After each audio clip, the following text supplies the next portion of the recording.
নমস্কার বন্ধুরা, আজ আমি আপনাদের একটি জাতকের গল্প পড়ে শোনাবো। গল্পটির নাম বৃহচ্ছত্র জাতক।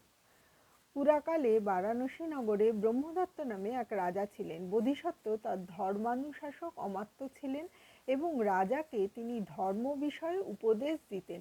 একবার বারাণসী রাজ ব্রহ্মদত্ত মহতী সেনা নিয়ে কোশল রাজ্য আক্রমণ করেছিলেন।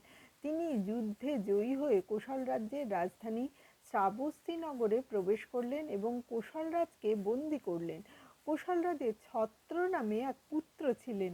তিনি ছদ্মবেশে পালিয়ে তক্ষশিলায় গিয়ে ৩ বেদ ও অষ্টাদশ বিদ্যা শিক্ষা করেন। তারপর তিনি তক্ষশিলা ছেড়ে নানা জায়গায় ঘুরে ঘুরে বিভিন্ন সম্প্রদায়ের ধর্মমত ও আচার অনুষ্ঠান শিক্ষা করলেন। তারপর তিনি এক দূর গ্রামে গিয়ে উপস্থিত হলেন। সেই গ্রামের প্রান্তে এক বনে ৫০০ তাপস পর্ণশালায় বাস করতেন। রাজকুমার সেই তাপসদের কাছে গিয়ে ঠিক করলেন, এই তাপসদের কাছেও আমাকে কিছু শিক্ষা করতে হবে। এই উদ্দেশ্যে তিনি প্রবজ্ঞা গ্রহণ করে সেই তাপসদের সঙ্গে বাস করতে লাগলেন। ক্রমে সেই তাপসদের যা কিছু জানা ছিল সেই সব জ্ঞান আয়ত্ত করে ফেলেন। কুমার ৩ বেদ ও অষ্টাদশ বিদ্যায় পারদর্শী ছিলেন। তিনি কালক্রমে ওই সব তাপসদের গুরুস্থানীয় হলেন। একদিন রাজকুমার তাপসদের সম্বোধন করে জিজ্ঞাসা করলেন, মহাশয়গণ, আপনারা মধ্যদেশ যান না কেন? তাপসগণ উত্তর করলেন, তারা যেসব প্রশ্ন জিজ্ঞাসা করে তার সঠিক উত্তর দিতে না পারলে ভৎসনা করে, সেই ভয়ে আমরা মধ্যদেশে যাই না। কুমার বললেন, তার জন্য আপনারা ভীত হবেন না, আমি তাদের সব প্রশ্নের উত্তর দেব। তাপসগণ তখন বললেন, তা যদি হয় তাহলে আমাদের যেতে আপত্তি নেই। তখন তারা সকলে মধ্যদেশ যাত্রা করলেন এবং যথাসময় সেখানে উপস্থিত হলেন। বারাণসীরাজ তখন রাজধানীতেই ছিলেন। তিনি কোশল রাজ্য জয় করার পর সেখানে এক রাজপুত্রকে সেখানকার শাসনকর্তা নিযুক্ত করেন। কোশল রাজ্যের সব সঞ্চিত ধন নিয়ে এসে বারাণসীর রাজোদ্যানের এক জায়গায় এক ধাতুর পাত্রে ভরে তা পুঁতে রাখলেন। কুমার ছত্রসহ তাপসেরা বারাণসীতে গিয়ে সেখানকার রাজোদ্যানে রাত্রি যাপন করলেন। তারপর পরদিন সকালে ভিক্ষার জন্য নগরে প্রবেশ করলেন।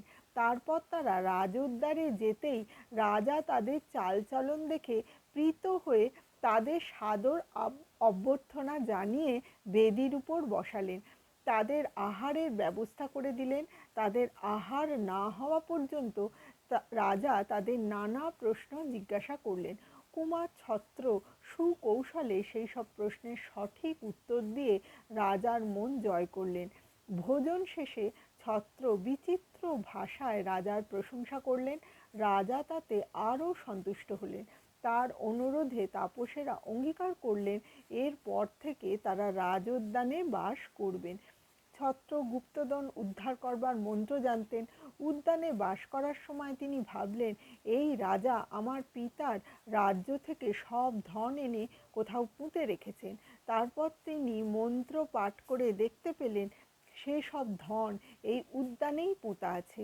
তখন তিনি ঠিক করলেন এই ধন নিয়ে গিয়ে এই ধনবলে আমাকে আবার পৈতৃক রাজ্য উদ্ধার করতে হবে।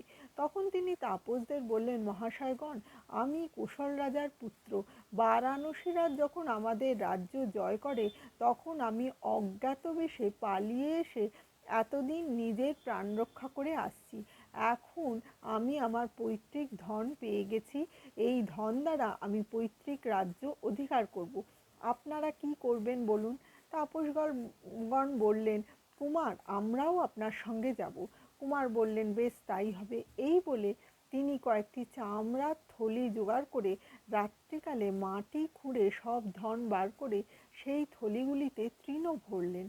তারপর সেই ৫০০ তাপসকে দিয়ে থলিগুলি বহন করিয়ে কোশলের রাজধানী শ্রাবস্তী নগরে পালিয়ে গেলেন।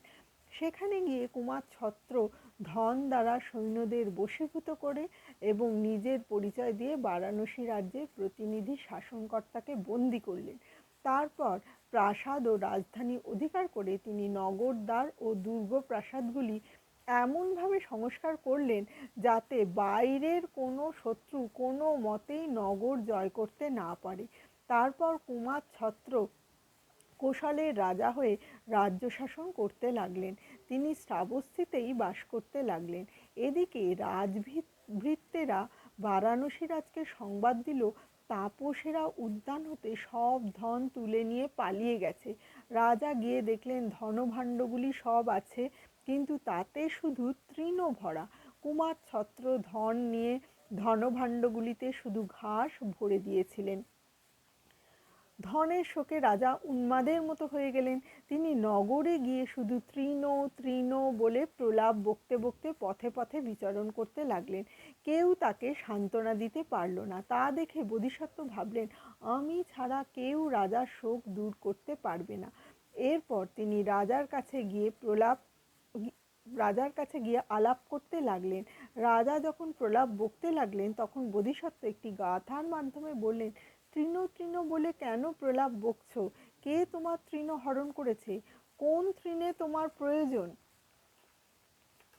রাজা তখন একটি গাথার মাধ্যমে বললেন, এখানে বহু শাস্ত্রবিদ দীর্ঘকায় এক ব্রহ্মচারী এসেছিল।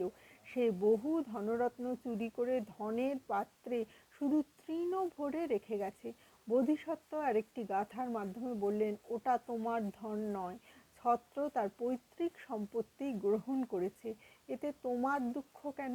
এইভাবে বোধিসত্ত্বের কথায় শোক ত্যাগ করে রাজা যথাধর্ম রাজ্য শাসন করতে লাগলেন।